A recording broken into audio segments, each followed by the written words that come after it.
Ok. Entonces, vamos a abordar en esta sesión los aspectos teóricos de los laboratorios que vamos a hacer de forma presencial el 8 de mayo en la Universidad Mariana. Recuerden que para esta sesión ustedes tienen que asistir. Es una sesión presencial obligatoria, ya todos lo sabemos. Y después de abordar esos temas teóricos, vamos a ver eh, las prácticas virtuales que tenemos que hacer, ¿vale? Entonces yo creo que en esta sesión vamos a demorarnos entre unas 2 3 horas. Eh, ¿Alguna pregunta?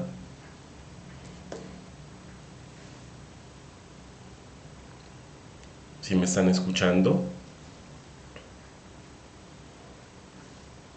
Sí, profe, porque claro. Listo. Entonces, bueno, empecemos. Eh, entonces ustedes ya tienen descargado su protocolo de... ¿Ven mi pantalla? Sí. ¿Están viendo? Ay, no. No, porque no les he compartido.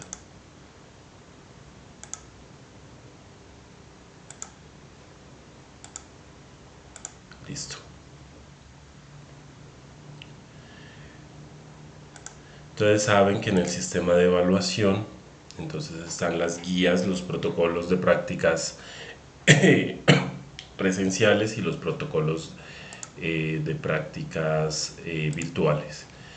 Entonces, como saben, el 8 de mayo tenemos que llegar, porque no tenemos mucho tiempo eh, para hacer, digamos, las prácticas que se han asignado. Entonces, la idea es que nosotros lleguemos con todo el conocimiento previo, ¿no?, de las prácticas que nosotros vamos a hacer y que, digamos, queden claros algunos conceptos teóricos que me imagino que tendremos que volver a repasar muy brevemente el 8 de mayo porque, bueno, faltan varios de sus compañeros. Entonces les recuerdo que nosotros debemos generar un informe, un único informe, y que este informe se debe entregar hasta el 15 de mayo, ¿verdad? En este informe, ¿qué debe contener? Pues este informe debe contener todas las prácticas de laboratorio. Entonces, tanto las que vamos a hacer virtuales como las que vamos a hacer presenciales, ¿vale? Y este informe se debe enviar hasta el 15 de mayo a mi correo institucional. Digamos que esa es la única forma en que podemos entregar. Y como es un grupo grande, somos un grupo de aproximadamente 29 personas, entonces tenemos que, ustedes tienen que ir pensando en que todos los informes, la realización de las prácticas de laboratorio presenciales como las prácticas de laboratorio virtuales, tenemos que entregar nuestros informes,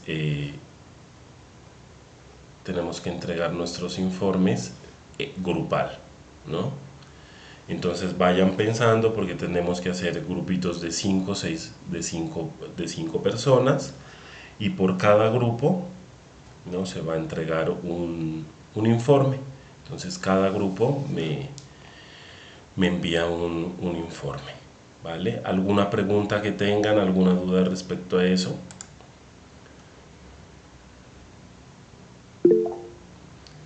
Sí, dime. Profe, buenos días. Buenos días. Bueno, los 6 días que, pues prácticamente era el 24, ¿no? Que empezamos. Y pues hasta hoy son 6 días que prácticamente, digamos así, perdimos. Entonces, ¿qué pasará con esos 6 días que se nos movió el laboratorio? No, no pasa nada porque mira que la sesión del anterior laboratorio, la que teníamos, era para abordar los aspectos teóricos. Entonces no iba a haber una práctica experimental. Entonces digamos que del 8 de mayo, a ver, voy a ver el calendario para que lo dejemos tenemos la práctica el 8 de mayo y tendrían que entregarlo el otro domingo, pero yo tengo que, entonces dejémoslo, si les parece bien, para el miércoles, para el jueves 19. ¿Les parece bien? ¿Por qué, chicos? Porque yo tengo que entregar notas ese fin de semana. Entonces, si lo dejamos, bueno, ya que me están haciendo la petición formalmente, entonces lo dejaríamos ya no para el 15, sino, perdón,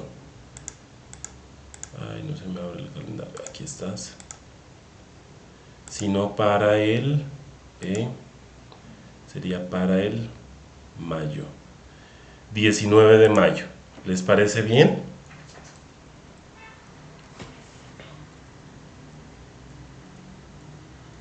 Sí, profe, gracias. Listo. Sí, profe, está bien. Entonces recuerden que me tienen que entregar un informe por grupo y bueno, obviamente la nota será individual, pero los laboratorios tendrán que ser por el grupo. ¿Listo? Entonces empecemos. Los invito a todos a que en sus computadores o celulares podamos descargar, ¿no?, el protocolo de, de bioquímica, ¿no?, protocolo presencial.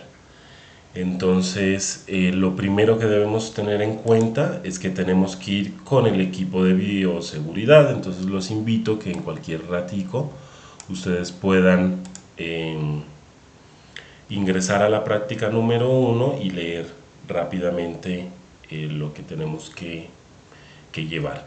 Que en conclusión, sabemos que tenemos que tener una bata de laboratorio, debemos llevar nuestras gafas, debemos llevar nuestros guantes de nitrilo y nuestra cofia. Digamos que eso va a ser el elemento, los elementos para entrar a bioseguridad, al laboratorio. Tenemos que llevar zapatos cerrados, no se pueden llevar zapatos abiertos, no se pueden llevar aretes ni joyas. Las uñas no tienen que estar pintadas. Digamos que son las normas de seguridad, ¿no? ¿Alguna pregunta hasta aquí? No, ¿verdad? Entonces, ¿tienen alguna duda? Listo. Entonces nos vamos a la práctica. La primera práctica que nosotros vamos a hacer el día domingo va a ser la identificación de lípidos. Entonces nos vamos rápidamente a ver de qué se trata esta práctica, ¿vale? Entonces nos dice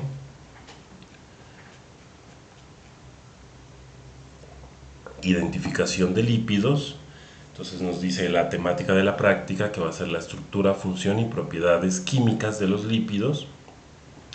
Y nuestro objetivo general va a ser identificar propiedades de los lípidos, ¿no? Entonces tenemos en una primera parte la fundamentación teórica. Entonces nos dice que los lípidos son biomoléculas que se encuentran en los tejidos de los animales vegetales y en la flora y fauna microscópicas, y que todos los lípidos contienen carbono, hidrógeno, oxígeno y algunos nitrógeno, fósforo y azufre, ¿no? Y entonces que los lípidos tienen unas características que físicas, las cuales uno puede identificar, que son sustancias que son insolubles en agua, ¿no? Entonces ahí ya nos está dando una idea de que los lípidos tienen cadenas grasas, pero que pueden ser solubles en disolventes, ¿no? Como precisamente nos les está diciendo ahí, de las grasas como éter, cloroformo, éter de petróleo, y que los lípidos son ésteres reales o potenciales de los ácidos grasos, ¿no? Entonces, denme un segundo, miro aquí quién más quiere ingresar, si hay alguna otra persona que quiere ingresar.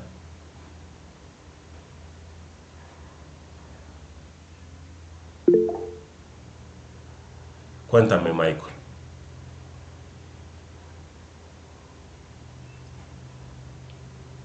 Por ahí veo que levantaste la mano. Profe, es que yo estoy mirando el documento que es el protocolo de prácticas de laboratorio virtual y lo veo diferente. ¿Estamos viendo No, ese estamos ahorita en el protocolo de práctica presencial. Ya. ¿Listo?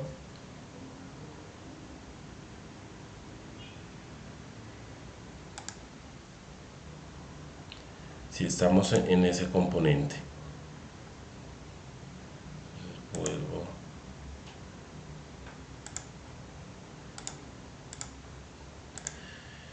Vale, entonces seguimos, ¿no? Con el protocolo. Ay, perdón. Entonces nos da la misma guía, nos da que debemos, para comprender mejor la teoría, ingresar a este link que tenemos aquí. Entonces vamos a abrirlo y vamos a pasar el video, y mientras pasamos el video yo voy explicando un poco de lo que son los lípidos, ¿no? ¿Ya pensaste a cuántas personas podrías ayudar con lo que sabes?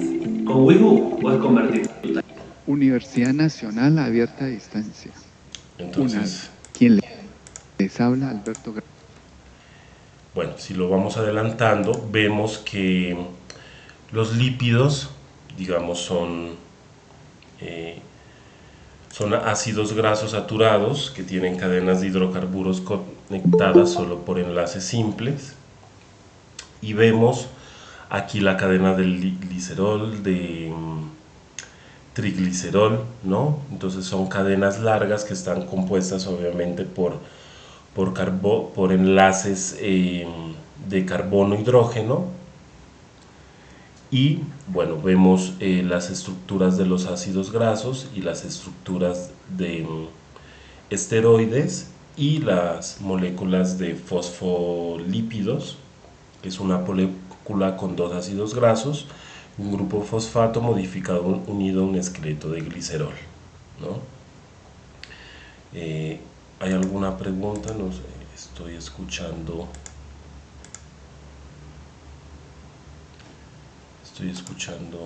Ok, alguien quiere entrar. Listo. Entonces seguimos. Entonces en este video, ¿sí están viendo el video, chicos? Sí. Sí, señor. Vale.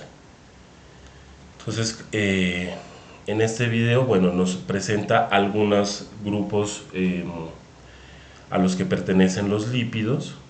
Entonces aquí nos está diciendo cuáles son los enlaces que generalmente se identifican en cada uno de estos grupos, del triacilgliceroles, de los ácidos grasos omegas y de las estructuras de esteroides, ¿no? Entonces nos vamos, una vez visto eso, también nos muestra el video las pruebas que nosotros vamos a hacer. En este caso vamos a hacer la prueba de saponificación, la prueba de emulsificación, y también vamos a determinar el índice de yodo de las muestras de los lípidos, ¿verdad? Entonces para esto, volvemos a nuestro componente práctico y nos dice, bueno, que esta práctica, lo que les contaba, se va a realizar una emulsificación, una saponificación y un índice de yodo de lípidos, ¿no? Entonces, ¿qué equipos vamos a encontrar? Vamos a encontrar un baño María en nuestra mesa de trabajo o plancha de calentamiento, ¿no? Vamos a encontrar espátulas, pipetas graduadas de 5 milímetros, pipetas Pasteur, tubos de ensayo, gradilla. Y en nuestros reactivos vamos a tener agua destilada, hidróxido de sodio, ¿no? Etanol, solución de cloruro de sodio saturación, y ustedes deben llevar a este laboratorio los siguientes componentes. Entonces debemos llevar, ¿no? Aceite vegetal, por cada grupo 10 mililitros de aceite vegetal, por favor. Aceite de oliva, tenemos que llevar 10 mililitros, debemos de llevar 10 gramos de manteca, ¿no? Una parte muy pequeñita de manteca, porque si algunos no tienen cómo pesar los 10 gramos ni los 10 mililitros de cada aceite, pues llevar en frasquitos pequeños el aceite y la manteca. ¿Hay alguna pregunta hasta aquí? No. ¿Listo? Profe, perdón, profe, ¿la manteca de qué tipo? De cerdo, puede ser de cerdo. Ah, ya. Sí, Ok. que no sea vegetal. ¿Por qué? Porque, por favor, no traer ni margarina ni margarina ni ¿cuál es la otra? Bueno, margarina, porque la idea es identificar las cadenas de ácidos grasos o de grupos de lípidos que sean de diferentes materiales. En este caso ya tenemos 2 aceites vegetales y vamos a tener un aceite de procedimiento animal. Y bueno, y aquí Profe, dice... qué pena. Sí, cuéntame. Profe, ¿la manteca de puerco neutra o la que tiene, porque viene una que es neutra y la otra viene con sal? Cualquiera. Yo creo que no hay ningún problema. Vale, profe, gracias. Bueno, y ya para el otro laboratorio, ya les digo qué es lo que tienen que traer, pero para que se van haciendo idea, hay que traer un kiwi, 2 fresas, una rodaja de piña, jabón líquido y gasa, pero ya lo vamos a ver para el próximo laboratorio. Entonces, ¿qué es lo que tenemos que hacer en este laboratorio? Bueno, entonces nos dice que lo primero que tenemos que hacer es una emulsificación. Entonces nos dice, vamos a abrir nuestro Chemix para que podamos visualizar qué es lo que tenemos, ¿no? Entonces vamos a pasarlo al español. Vamos a quitar esto. Perfecto. Entonces nos dice que tengo que tomar 2 tubos de ensayo y agregar a cada uno 5 mililitros de agua. Posteriormente, en uno de los tubos agregué 10 gotas de aceite vegetal de cocina y en el otro tubo 10 gotas de aceite de oliva. Entonces yo creo que está muy fácil. Cogemos 2 tubos de ensayo, en este caso 1 y en este caso 2, y nos dice que tenemos que agregar en este caso 5 mililitros de agua en cada uno y después agregamos 10 gotas. Entonces, ¿cómo agregamos las 10 gotas? Pues seguramente tenemos que tener una pipeta, ¿verdad? Y vamos a tener 2 frascos de vidrio. Déjenme aquí mostrarles. Bueno, vamos a tener 2 Erlenmeyer, uno con aceite. Vamos a cogerlos de aquí y los vamos a pasar acá. Vamos a poner, como nos dicen, 10 mililitros y 10 mililitros.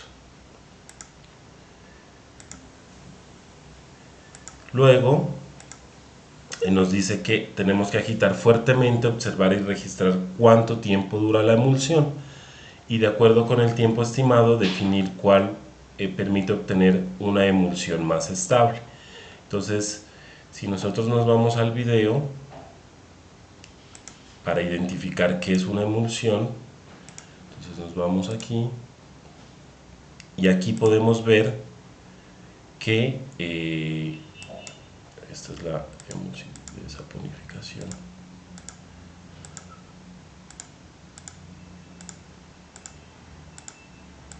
Bueno, que tenemos, vamos a tener un líquido, una emulsificación con mayor viscosidad que la que teníamos con el agua, ¿no?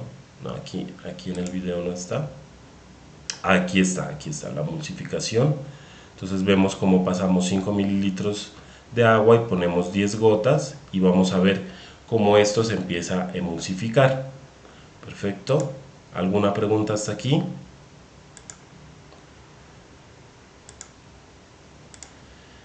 Bueno, nos vamos a la segunda. Sí, cuéntame. Profe, al decir emulsificar, ¿se refiere a dispersar o qué? A dispersar, sí, no. A emulsificar significa que nosotros tenemos, digamos, al agregar estas 10 gotas de aceite, ¿no? Sabemos que el aceite no es soluble con el agua, entonces a lo que hacemos al agitar va a ser permitir que el aceite empiece a mezclarse con el agua, pero ustedes saben que el agua bueno, tiene diferentes densidades, entonces lo que tú dices, el aceite empieza a dispersarse sobre el agua y empieza a hacer una emulsificación, empieza a ser un líquido un poco más viscoso durante el tiempo en que nosotros agitamos.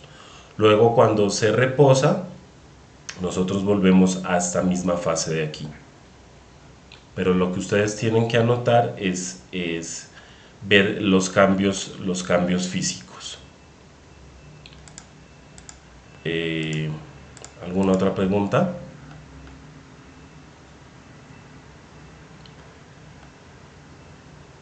Entonces vamos a déjenme revisar a ver si también pueden dejar sus dudas en el chat. Vale. Entonces seguimos. Entonces la otra prueba es la desaponificación y nos dice que en un tubo de ensayo debemos adicionar, aparte de los tubos de ensayo que habíamos tenido para la emulsificación, 10 gotas de aceite de oliva y en otro tubo adicionar 10 gotas de aceite vegetal y en el otro adicionar manteca, y que a cada tubo debemos adicionar 3 mililitros de hidróxido de sodio al 20%. Esta solución que nos dice aquí ya la tenemos lista, la debemos tener lista en el laboratorio. Entonces nos dice que una vez teniendo esto vamos a llevar estos tubos de ensayo a baño María durante 3 y 5 minutos, sumergiendo el tubo de ensayo con ayuda de las pinzas para tubo de ensayo. Entonces, ¿qué es lo que tenemos que hacer? Entonces nos vamos otra vez al video y en el video nos muestra la prueba de saponificación, ¿no? Entonces cogemos por cada tubo de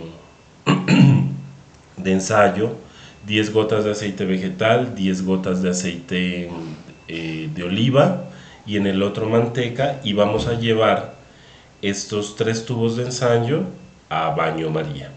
Todos sabemos lo que es un baño María. ¿Hay alguien que no conozca el baño María?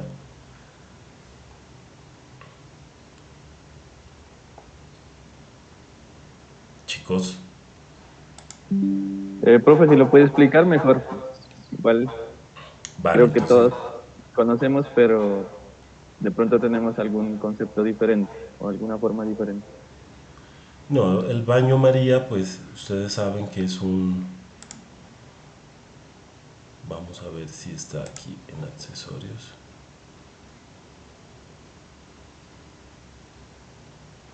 Vamos a ver.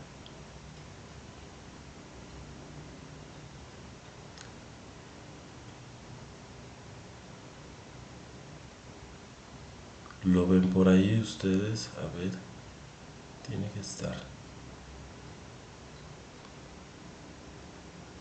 Bueno, calefacción.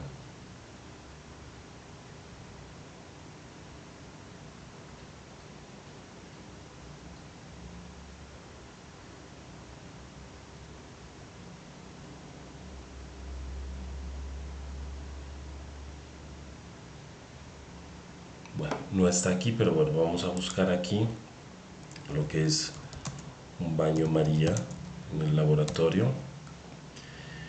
Entonces, este es el típico baño María. Entonces, lo que nosotros vamos a hacer es llevar los tubos de ensayo a esta máquina, a este baño María, que va a estar aproximadamente a unos 60 grados, 70 grados, y lo vamos a dejar los tubos de ensayo a 3-5 minutos, ¿vale? Entonces este es el tubo de ensayo, aquí el baño María. Esto está lleno de agua y lo que hace es que esta máquina tener constante la temperatura del agua, ¿vale? Entonces nos dice que llevar a... Y una vez que nosotros hagamos el baño María, esto nos va a formar un precipitado, ¿no? Entonces nos va a formar un precipitado y un sobredonante, ¿no? Y nosotros nos dicen que tenemos que decantar la solución sobrante en otro tubo de ensayo, lo cual representa el exceso de hidróxido de sodio que no reaccionó, ¿no? Entonces, y nos dice, entonces, ¿hasta aquí me siguen? Sí. Sí, señor.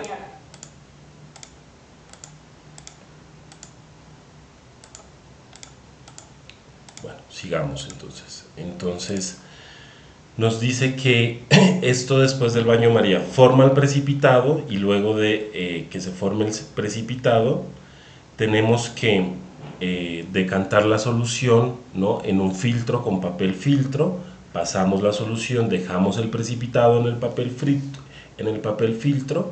y en este papel filtro vamos a agregarle 3 mililitros de agua destilada, vamos a agitarlo, ¿no? Y vamos a observar qué es lo que pasa, ¿no? Y luego vamos a agregar a cada uno de los tubos cloruro de sodio a saturación, que está también ¿cómo vamos a tener el cloruro de sodio, que es la sal, ¿no? Entonces vamos a agregarle a cada tubo de ensayo sal y vamos a dejar en reposo 3 minutos hasta observar la formación de un precipitado que se aglomera en la parte inferior del tubo. Vamos a volver a decantar y luego vamos a agregar 3 mililitros de agua destilada y vamos a ver cómo esto se va a disolver y vamos a formar una espuma jabonosa. Entonces, ¿qué es la saponificación? Es, digamos, es una de las reacciones químicas que nos ayuda a producir jabón. Y lo que nosotros vamos a hacer en el laboratorio al final de todo ese procedimiento es precisamente jabón. Entonces, por eso, en esta parte de aquí nos dice que debemos agregar 3 mililitros de agua destilada, agitar y observar si ese precipitado que se nos formó en los puntos F y G se pueden disolver, ¿no? ¿Alguna pregunta hasta aquí?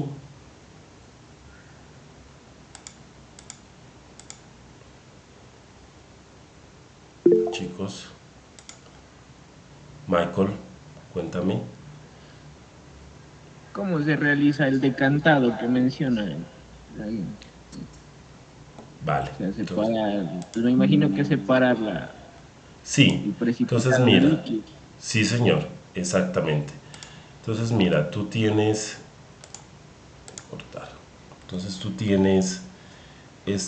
un tubo de ensayo. En ese tubo de ensayo se te va a formar un precipitado en esta parte de aquí, ¿no? En esta parte de aquí, entonces vamos a ponerle aquí soluciones. Vamos a poner sobre donante.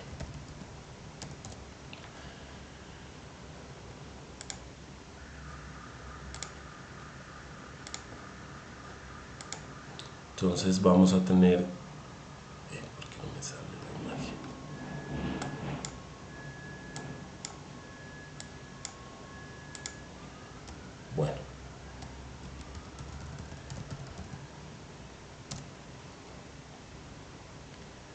Entonces tenemos aquí, entonces si ven podemos ver esta imagen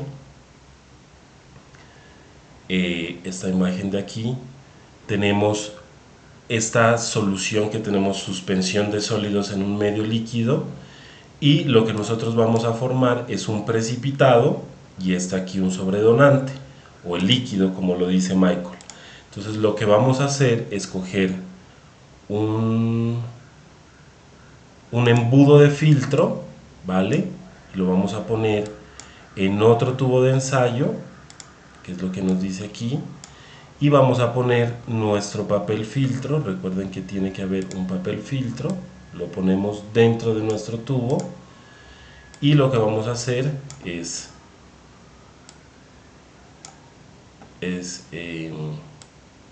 filtrar y tener el precipitado aquí.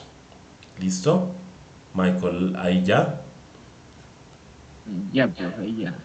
Listo. Y entonces la otra prueba que nosotros vamos a hacer en este laboratorio es el índice de yodo. Entonces en el índice de yodo vamos a tomar, nos dice 3 tubos de ensayo y colocar a cada uno de ellos 2 mililitros de etanol y 0.5 gramos de una muestra de lípido si es sólida, o 0.5 mililitros si es líquida. En este caso tenemos que escoger si vamos a hacer la prueba con la manteca o si vamos a hacer esta prueba con 5 mililitros de aceite de cocina y aceite vegetal. En este caso, como vamos a llevar manteca y ya hemos utilizado aceite de cocina y vegetal, entonces vamos a hacerlo con los 0.5 gramos de muestra de lípido de manteca. En este caso, obviamente, tenemos que pesar nuestra manteca en una balanza digital, ¿no? Y nos dice que volvemos a someter a calentamiento en baño María por 1 minuto cada tubo y dejamos a enfriar. Y vamos a agregar 5 gotas de Lugol a cada tubo de ensayo y vamos a mezclar. Entonces el Lugol es una mezcla es una mezcla de yodo. Entonces nosotros vamos a tener nuestros tubos de ensayo, vamos a tener, nos dice que son 3 tubos de ensayo, ¿verdad? ¿No? Y esto vamos a tener, ¿alguno sabe lo que es el Lugol? Chicos.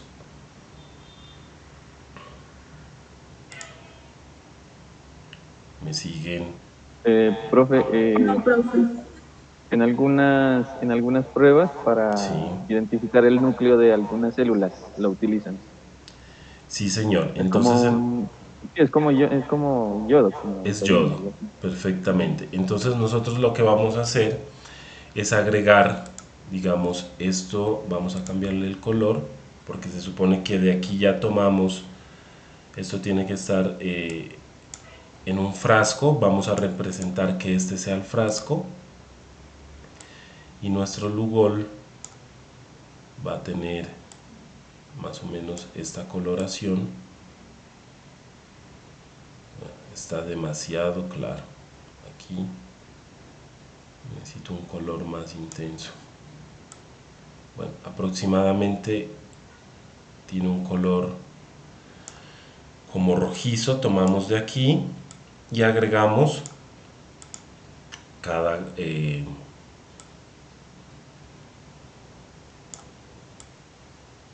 más o menos este es el color del Lugol, ¿no? Es como un rojizo, es como un vino tinto. Agregamos, que es lo que nos dice después del baño María, ¿no? Y vamos a agitar y observar el resultado, anotando cuáles son los cambios para cada una de las muestras. Y lo que se va a observar es que el cambio de color del Lugol de un azul oscuro a un color café oscuro, ¿no? Y nos dice que debemos clasificar los tubos de ensayo de menor a mayor coloración o tonalidad.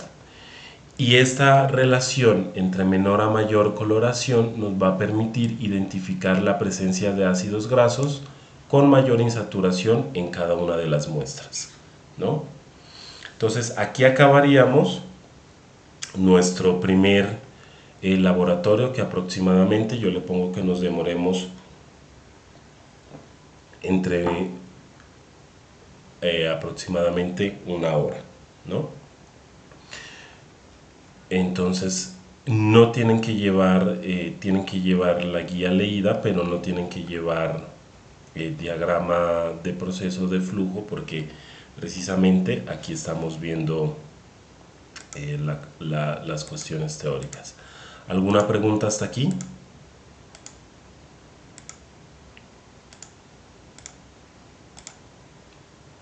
Chicos.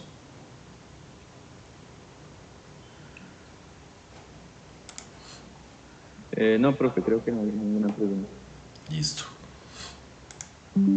Entonces vamos a ver, nuestra segunda práctica va a ser, que es la práctica número 3 del componente presencial. Nos dice que vamos a extraer y cuantificar por espectrofotometría ADN, ¿no? Entonces nos dice que nuestro objetivo general es analizar el ácido nucleico a partir de células vegetales, ¿verdad? Y al igual que en el anterior guía, también nos da un enlace para que nosotros podamos ver cuáles son las técnicas utilizadas para analizar la detección del ácido nucleico, que es el ADN, ¿no? A partir de células vegetales, y qué pasa con la espectrofotometría, ¿no? Entonces, obviamente, si vamos a hablar de espectrofotometría, nosotros tenemos que saber cómo utilizar un espectrofotómetro UV-Vis. ¿Listo? Entonces, vamos a ver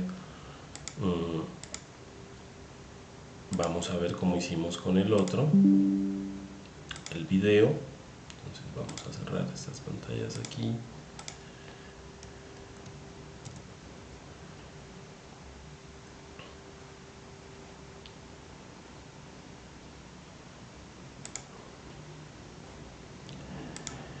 Entonces, en esta parte nos muestra nos está explicando que la espectrofotometría, ¿no?, es una técnica basada en la caracterización y análisis en bioquímica y biología molecular, que es muy recurrente, que esta se hace a partir de un espectrofotómetro, que es un instrumento que nos permite medir la absorción de la luz de una muestra.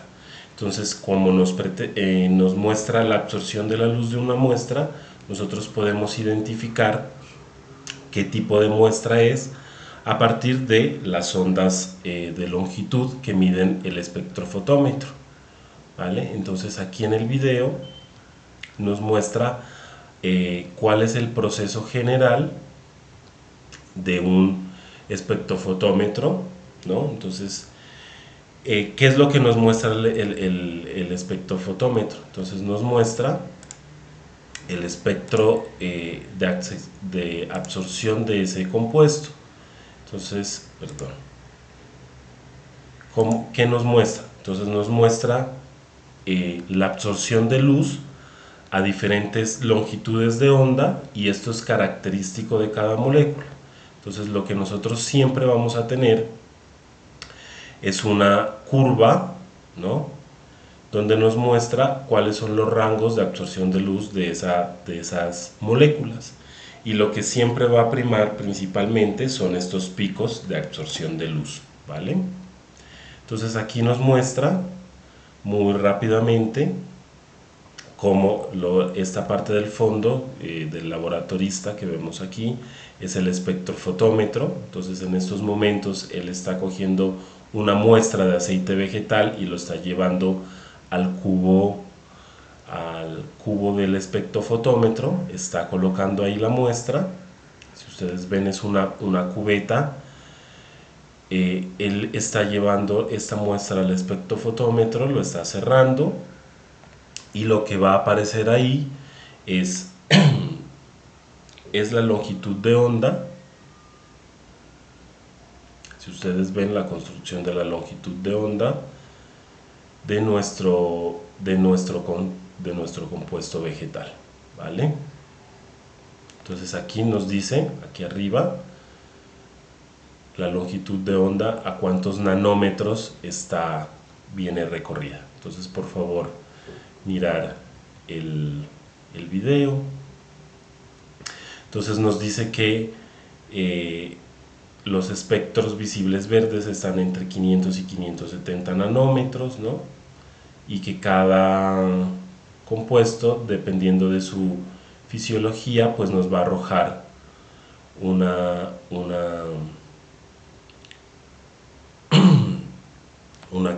longitud de onda diferente, ¿vale?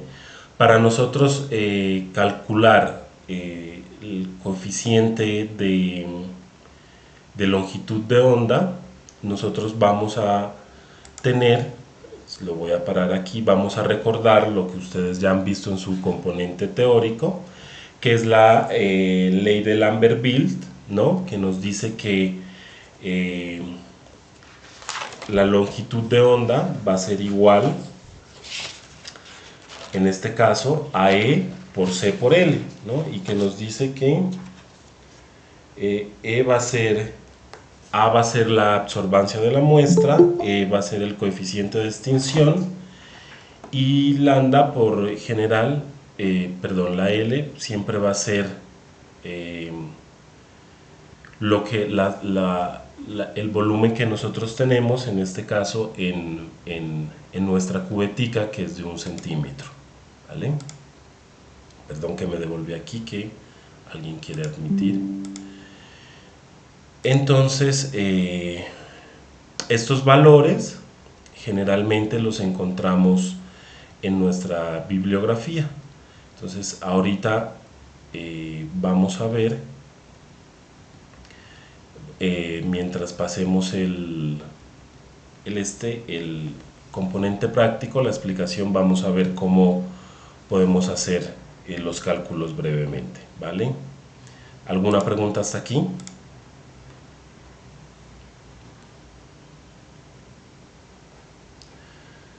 Bueno, entonces vamos a tener como equipos el espectrofotómetro, vasos de precipitado de 250 mililitros.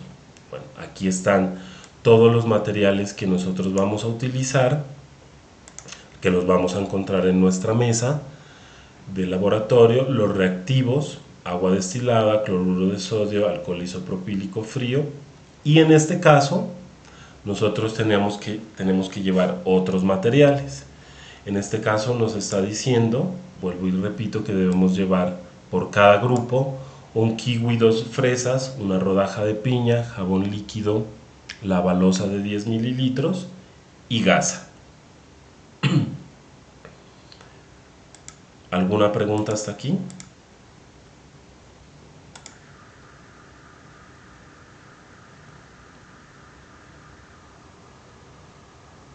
Bueno, entonces sigo.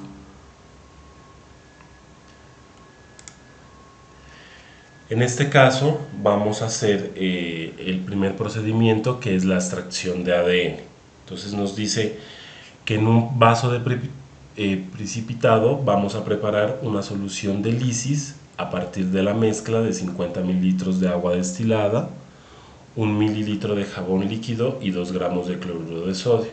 Entonces aquí tenemos un nuevo concepto, que es la solución de lisis. ¿Alguien sabe qué es la solución de lisis?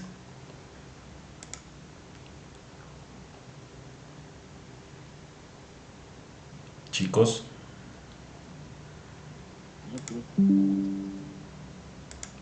Bueno, dentro de esta solución, les recuerdo que dentro de cada informe hay unas preguntas que ustedes deben dar respuesta, ¿no? En este caso nos está preguntando cuál es la función de los componentes de la solución de lisis y por qué es importante para determinar la extracción de ADN, ¿no? Entonces, bueno, seguimos con el paso B. Entonces dice que para ello, para hacer esta solución de lisis, tenemos que primero pesar los gramos de cloruro de sodio, adicionar el agua y agitar con ayuda de la varilla de agitación hasta disolver completamente el sólido. Luego vamos a adicionar el jabón líquido y agitar sin formar burbujas hasta que se disuelva homogéneamente. Y ya hasta aquí tenemos la solución de lisis, ¿vale? Y después lo que nos dice es que vamos a preparar el material vegetal. Entonces vamos a coger nuestro kiwi en pequeños trozos, ¿no? Y que este kiwi, fresa o kiwi y la fresa la vamos a macerar en un mortero, y mientras vamos a macerando el kiwi en este mortero, vamos a aplicar poco a poco la solución de lisis preparada anteriormente, ¿vale? Y que este procedimiento lo vamos a hacer durante 10 minutos. Y que después vamos a filtrar esta solución obtenida a través de un tubo de ensayo, y con la ayuda del embudo de filtración y papel filtro vamos a filtrar. Luego vamos a tener 3 mililitros del filtrado, otro tubo de ensayo y adicionar 1 mililitro de zumo de piña recién obtenido y filtrado, y vamos a agitar suavemente el tubo de ensayo evitando que las paredes del tubo se impregnen en la solución. Y finalmente vamos a tener un tubo de ensayo donde vamos a colocar el alcohol isopropílico frío sobre la muestra, como lo indica aquí el dibujo, ¿no? Y vamos a adicionar. ¿Y qué es lo que vamos a observar después de adicionar esto? Vamos a observar la formación de las hebras del ADN, las cuales tienen un aspecto blanco, ¿vale? ¿Hasta aquí me siguen?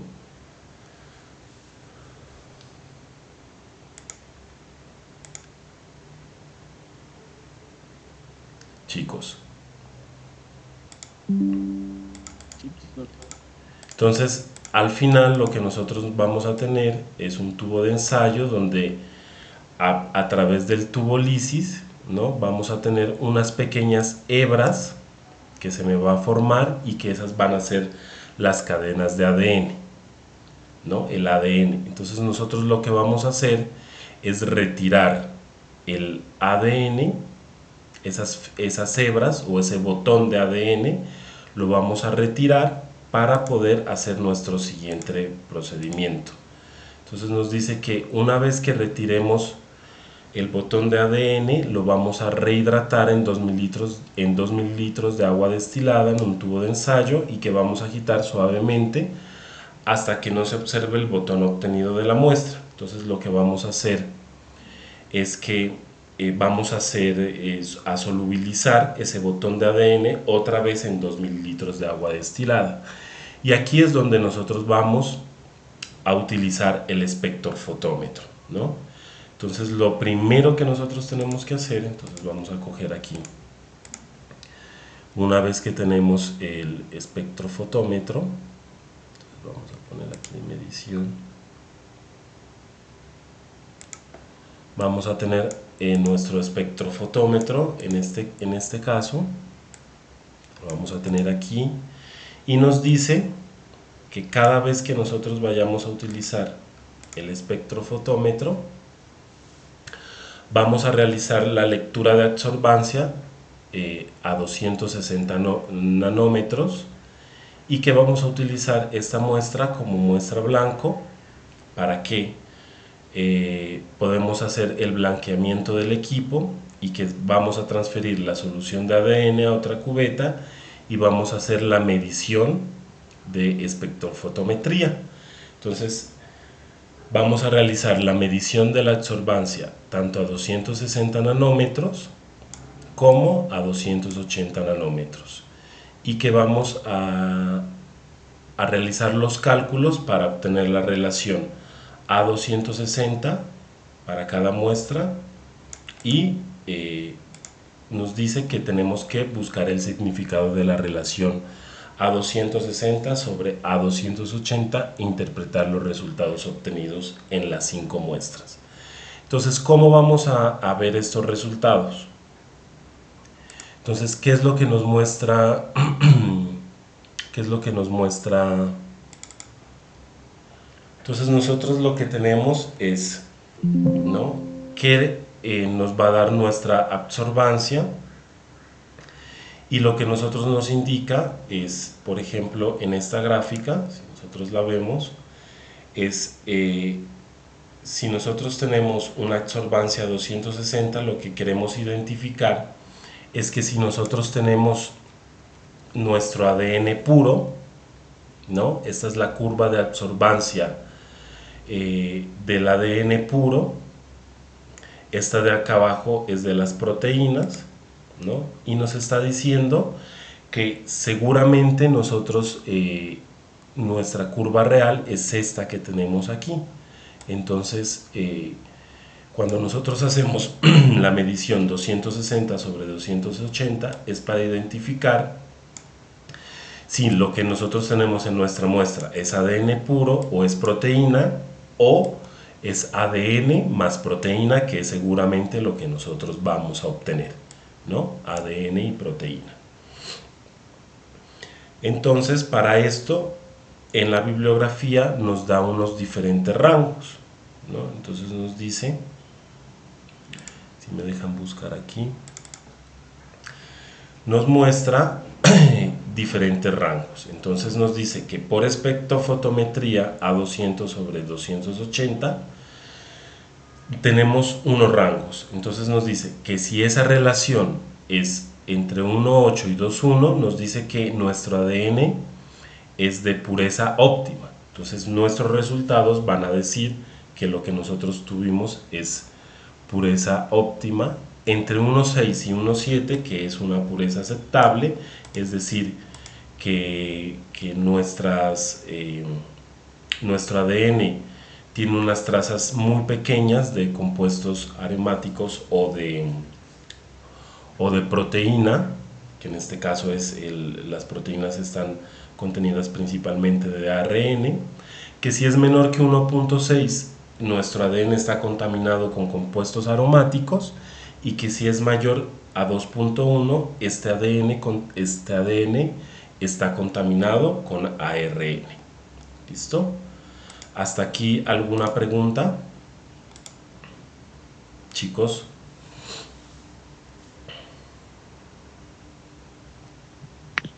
Profe, toda esa información la arroja el espectrofotómetro.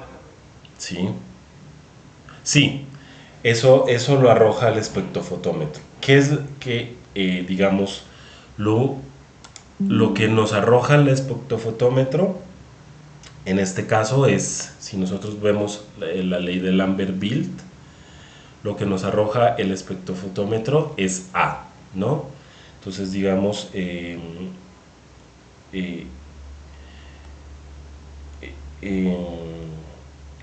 es A. Nuestro coeficiente de extinción, en este caso E, por lo general cuando registramos nuestro espectrofotómetro a 260 nanómetros, es de 50 microgramos sobre mililitro. Y esta parte de aquí, este L, o en mucha otra bibliografía aparece como B, y eso va a ser lo que nosotros tenemos en mililitros en nuestra cubeta, ¿vale?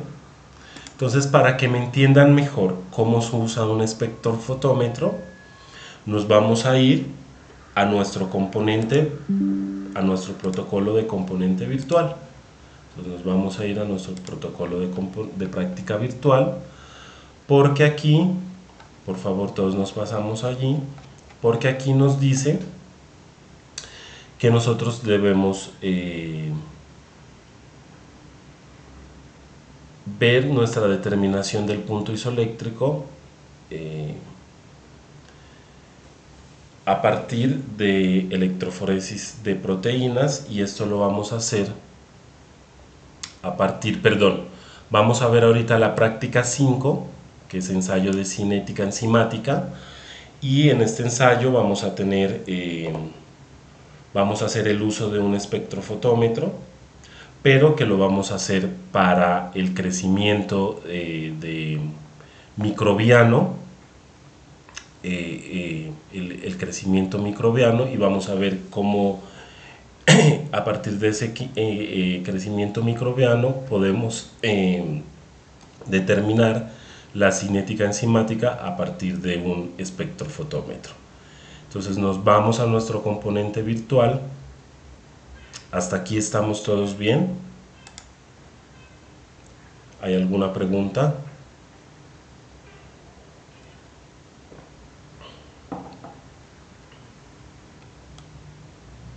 Creo que no. Listo. Entonces nos vamos a nuestro componente virtual.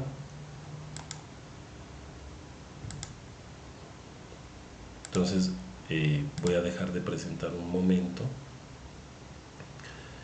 Por favor, todos, voy a dar 2 minutos para que todos abramos el componente virtual.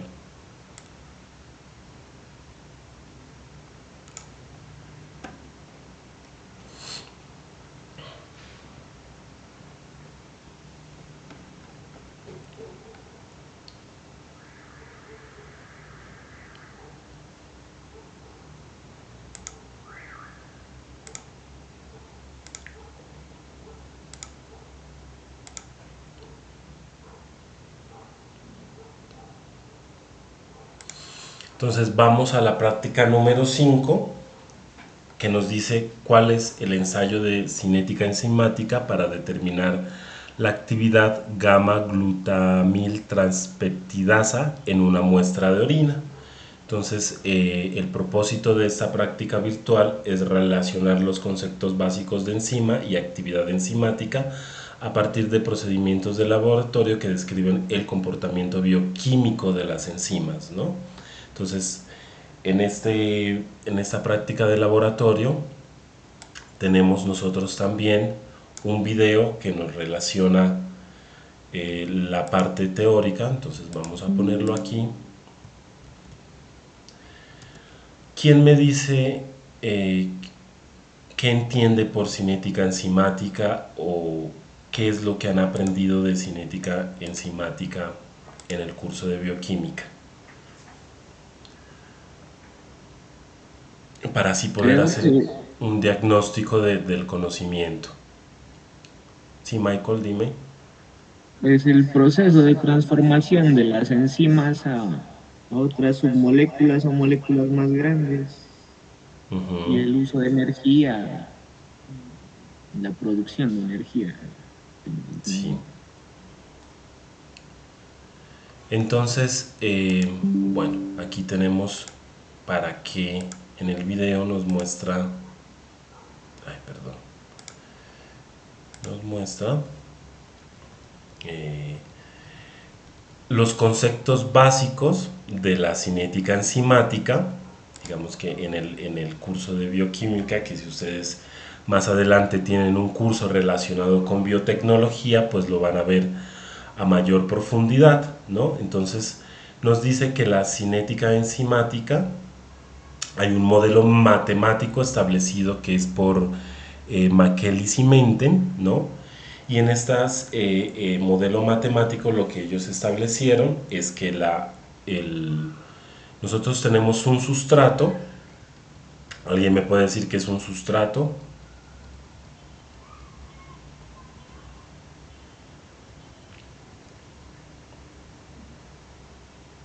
¿No? Digamos un sustrato. Entonces todos han probado cerveza o han probado cualquier tipo de alcohol, ¿no? Entonces la mayoría de los alcoholes que nosotros nos tomamos, especialmente la cerveza, vienen de un proceso que se llama fermentación. Entonces digamos que en el caso, por ejemplo, del aguardiente, esta fermentación viene a partir de un producto que se llama la melaza o la caña de azúcar. En el caso de la cerveza, pues generalmente es la malta y la cebada. Y lo que nosotros hacemos es coger esa melaza, que la preparamos, y a esa melaza o a esa malta, lo que vamos a hacer es agregar un microorganismo específico para que ese microorganismo me pueda convertir los azúcares, ¿no? Pueda convertir los azúcares en un producto específico, que en el caso de la fermentación alcohólica va a ser la producción de etanol, ¿no? Entonces, ¿cuál es el papel que juegan las enzimas, digamos, dentro de esa fermentación alcohólica y dentro de cualquier tipo de fermentación? Lo que va a suceder es que las enzimas, cada tipo de enzima, se va a incorporar al sustrato y va a permitir que esa reacción bioquímica dentro de mi sustrato sea más rápida. Entonces, si en sí la fermentación alcohólica a unas condiciones de temperatura y de temperatura controladas, ¿no? Se hace en 7 días, si yo agrego una enzima, lo que va a pasar es que esa enzima me va a permitir acelerar esa reacción. Entonces ya no tendría, en un caso hipotético, que mi fermentación dure 7 días, sino lo que va a hacer la enzima es que esta fermentación dure aproximadamente 4 días.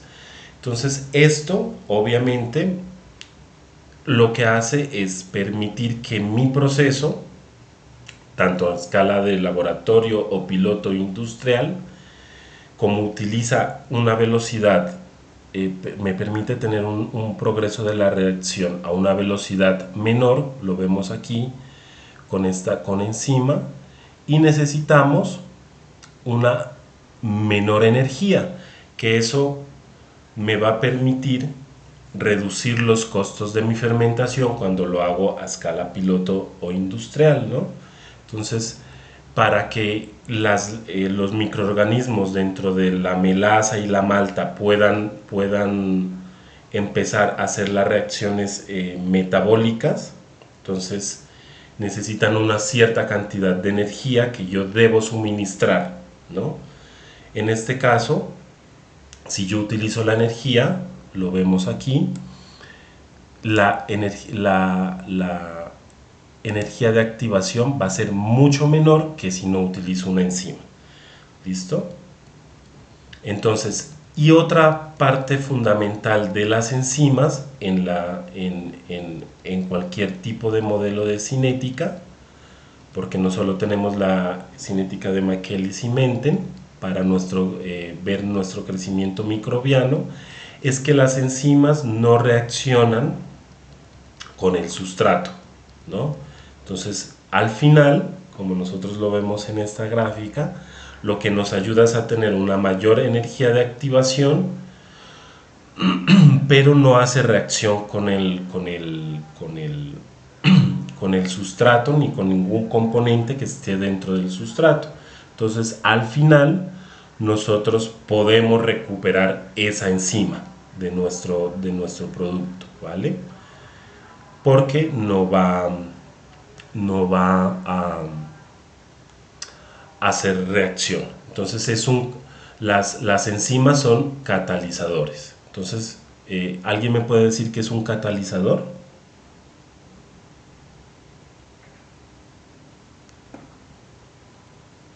Chicos.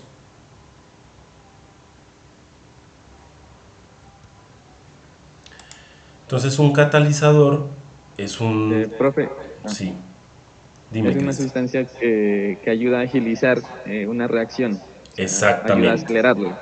Exactamente. Y dentro de ¿cuál es el catalizador natural por excelencia? Pues son las enzimas. Entonces hay infinidad de enzimas que nos permiten ayudar a acelerar las reacciones bioquímicas, ¿no?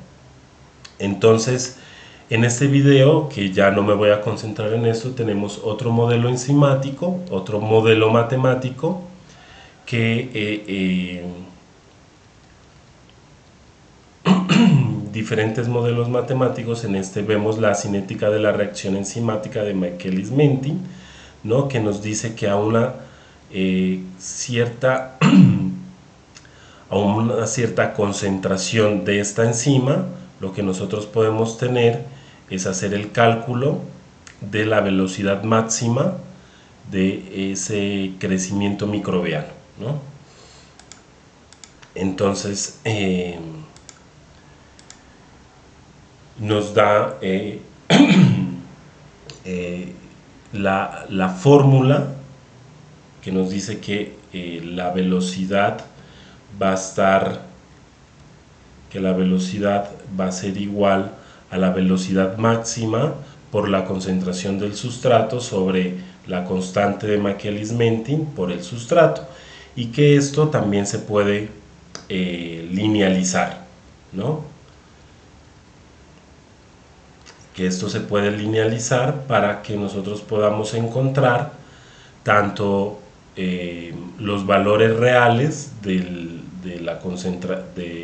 velocidad máxima y de la constante de Michaelis-Menten. Entonces la constante de Michaelis-Menten generalmente la reportan en la teoría, y lo que se hace a partir de esta linealización es construir esta gráfica, ¿no? A partir de esta ecuación, y lo que nosotros tenemos a partir de la linealización es poder tener una línea recta de ese crecimiento microbiano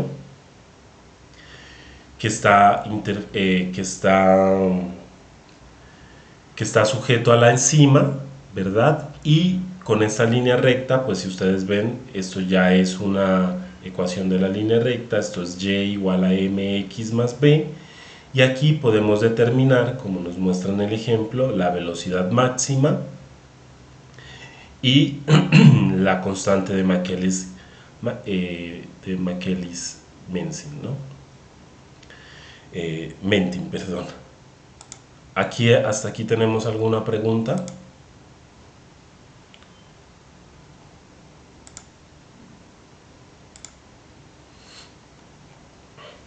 Bueno, entonces nos dice que debemos entrar, si nosotros ven la descripción de la práctica, nos dice que vamos a estudiar la cinética enzimática mediante la actividad de esta enzima, evidenciando estas variaciones de la absorbancia en el tiempo. Entonces nos dice, lo primero que nosotros debemos hacer es entrar a nuestro simulador. Entonces vamos a ingresar a nuestro simulador, ¿vale? Entonces nos dice, segundo paso, ¿ven todos ahí el simulador?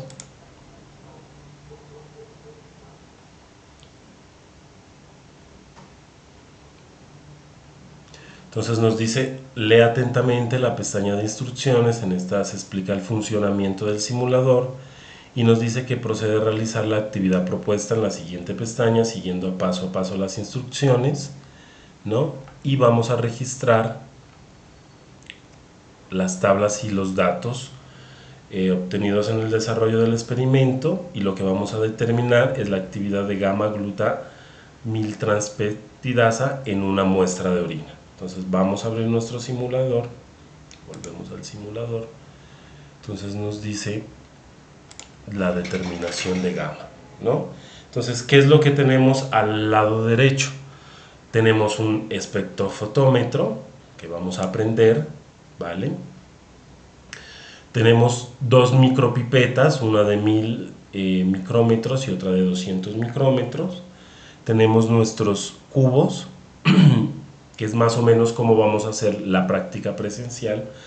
En este caso tenemos agua destilada, tenemos muestras de orinas y tenemos muestras de R1 de componentes de reactivo cromógeno que se van a mezclar en proporción 1:1, ¿no? Y nos dice qué es lo que debe contener qué es lo que contiene cada uno de estos reactivos, tanto el R1 como el R2, ¿vale? Entonces, si nos dice, ¿me siguen hasta aquí? ¿Hasta aquí hay alguna pregunta?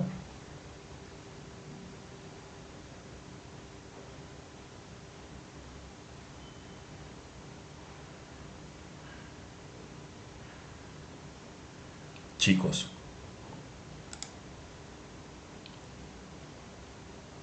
¿Sí están ahí? Sí. Señor. Sí, tutor, no creo que haya ninguna pregunta. Listo. Entonces nos dice que añade a las 3 cubetas 1 mililitro de R1. Entonces vamos a coger nuestro simulador y vamos a poner aquí, vamos a seleccionar la cubeta y vamos a proporcionar 1 mililitro. Entonces vamos otra vez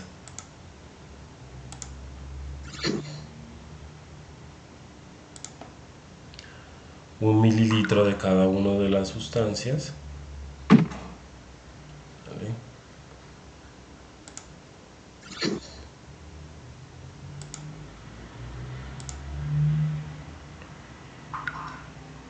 Y nos dice también, entonces vamos aquí rellenando, y nos dice que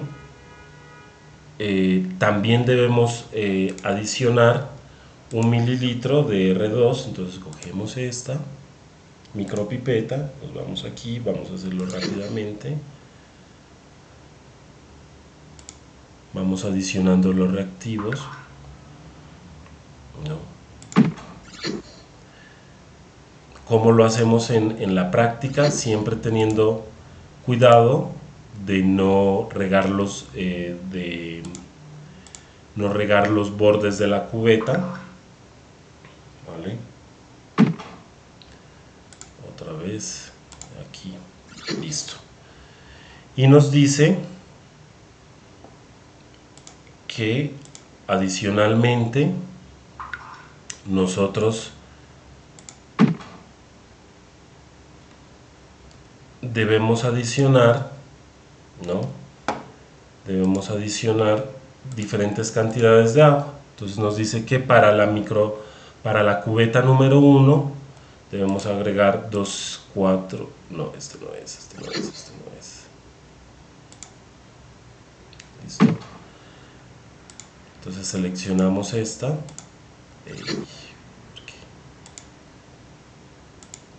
Seleccionamos. Ay, no sé por qué no me quiere dejar. Perdón, aquí.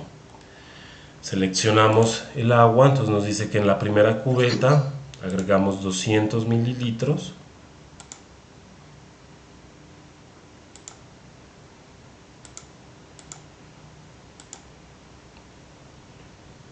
Entonces, como nos dice que son 400, volvemos a llenar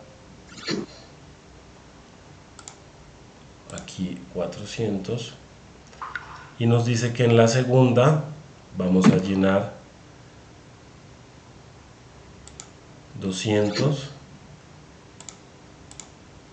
Listo. Entonces ya hemos preparado nuestras cubetas y nos dice calibra el espectrofotrómetro tras introducir la cubeta número 1. Entonces nuestra cubeta número 1 va a ser nuestro blanco. Entonces lo que vamos a hacer es, para calibrar el espectrofotómetro, nos dice que debemos ajustarlo a una longitud de 450 nanómetros y que para eso vamos a utilizar nuestro blanco, en este caso la cubeta número 1. Vamos a cerrarlo y esto lo vamos a ponerlo en 405 nanómetros. Entonces vamos bajando 405 nanómetros.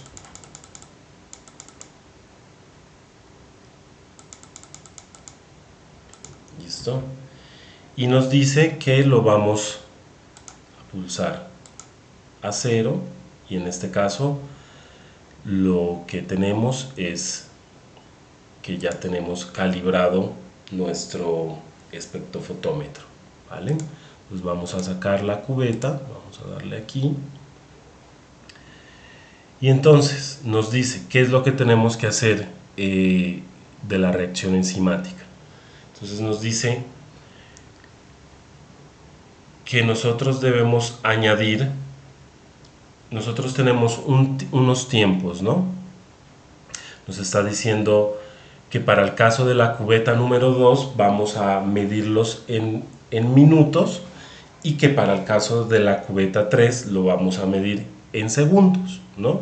Entonces nos dice, lo primero que nosotros tenemos que hacer es coger nuestra cubeta número 2, y a esa cubeta número 2 nos dice que en el tiempo 0 vamos a agregarle 200 microlitros de orina. Entonces cogemos, ya la cubeta 1 no la utilizamos más porque ese va a ser nuestro blanco. Entonces cogemos nuestra orina, ¿vale? Y la vamos a agregar en la cubeta número 2. Y esta la vamos a llevar a nuestro espectrofotómetro. Y en nuestro espectrofotómetro vamos a cerrarlo. Y vamos a ver cuál es la cantidad, ¿no? Vamos a ponerle aquí registrar medida. Entonces nos da a una longitud de onda de 405 nanómetros, que es característica para identificar esta proteína, nos da una absorbancia de 0.005.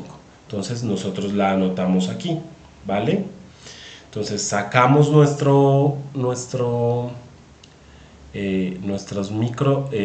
cubeta, que nos dice aquí que la saquemos, ¿vale?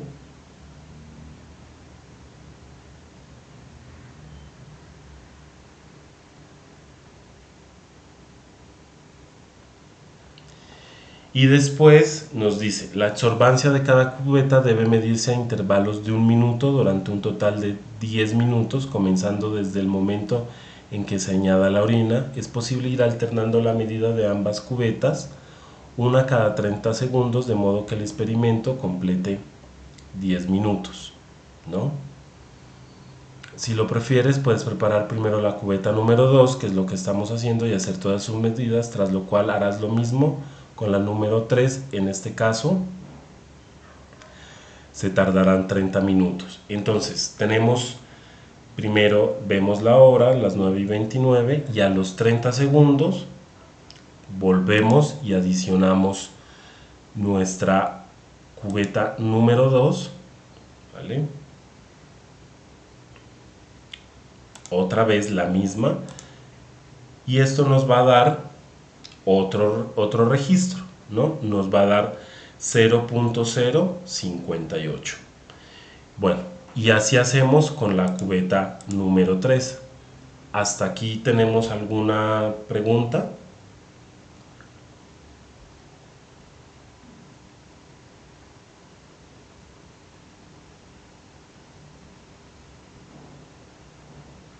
Chicos.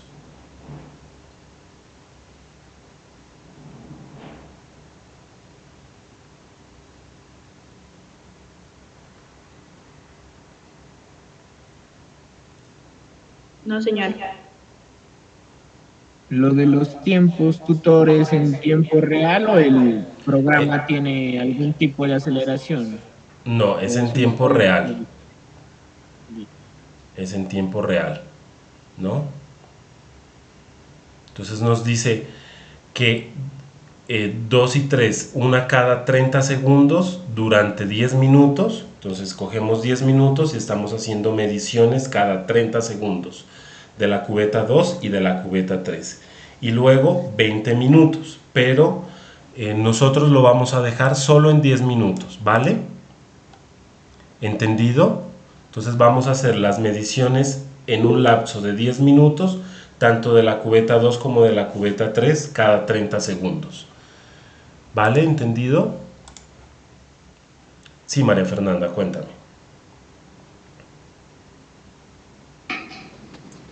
Profe. Sí. Vea, no entiendo no entiendo si toca ir realizando o está explicando eso. No, yo estoy explicando este laboratorio. Este sí es el componente virtual. Entonces les mostré, o sea, me salí del teórico que estaba explicando para hacer el virtual, para que miren cómo funciona el espectrofotómetro, ¿no? En este caso, que es para la determinación de una enzima que está contenida en la orina. Cómo funciona el espectrofotómetro, y obviamente esto lo tienen que hacer ustedes en sus casas, ¿vale? ¿Alguna otra pregunta?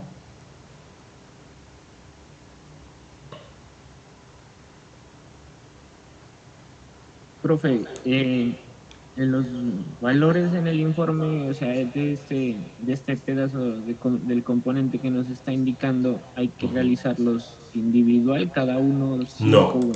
No, esto se va a hacer, los resultados me los tienen que entregar en los grupos que vayamos a conformar el martes, ¿vale? El domingo 8 de mayo. Si es domingo 8 de mayo. Entonces, el informe me lo tienen que entregar por cada grupo. ¿Alguna otra pregunta? ¿Y lo que dice la guía del preinforme? No vamos a entregar preinformes. Solo vamos a entregar informes. ¿Por qué no vamos a entregar preinformes? Porque ya estamos viendo la parte teórica, entonces no es necesario la realización de preinformes. Lo importante es hacer el informe y que ustedes de los laboratorios presenciales tengan obviamente el diagrama de proceso de lo que van a llegar a ir a hacer. O sea, lo único que para poder entrar al laboratorio es que van a tener los diagramas de procesos de cada práctica, pero no va a ser un preinforme, ni van a haber quizzes, ¿vale? ¿Alguna otra pregunta?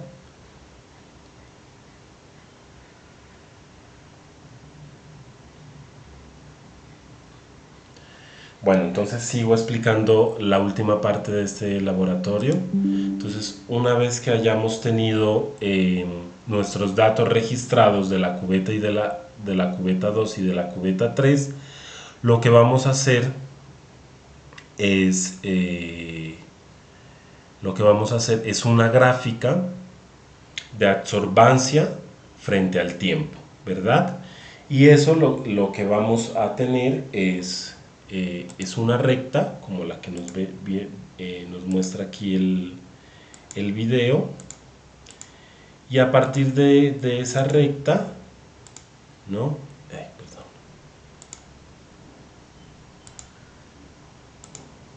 Entonces, a partir de esa recta, de esta gráfica, lo que vamos a hacer en Excel es sacar la pendiente, y a partir de la pendiente ya podemos encontrar la concentración km, ¿vale? A partir de esta pendiente. Entonces ahí finalizaríamos, digamos, el componente virtual. Recuerden que esta componente, esta ecuación que nos da aquí, que es ecuación de una línea recta, representa esta ecuación, ¿no? 1 sobre b, 1 sobre b máxima, ¿no? En este caso la pendiente va a ser km sobre b máxima, entonces yo ya tengo mi b, que es 1 sobre b máxima, ya la tengo en la pendiente, entonces lo único que hago es despejar km, ¿no? Y eso lo van a registrar tanto para la cubeta 1 como para la cubeta número 2. ¿Entendido hasta aquí?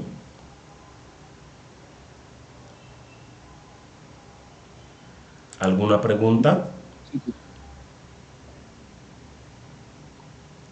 Listo, entonces voy a dejar descansar unos 10 minutos para que sigamos con la última práctica del componente práctico y la otra parte del componente virtual. Entonces son las 9:37. En 10 minuticos nos volvemos a reunir para en una media hora acabar con el componente, ¿vale? Así yo descanso también la voz y ustedes también descansan un poco de la sesión virtual. ¿Les parece bien? Listo, profe, sí me Listo. parece. Perfecto. Entonces, en 10 minutos a las 9:47 nos volvemos a conectar. No se desconecten, volvemos a la sesión. Vale, nos vemos entonces.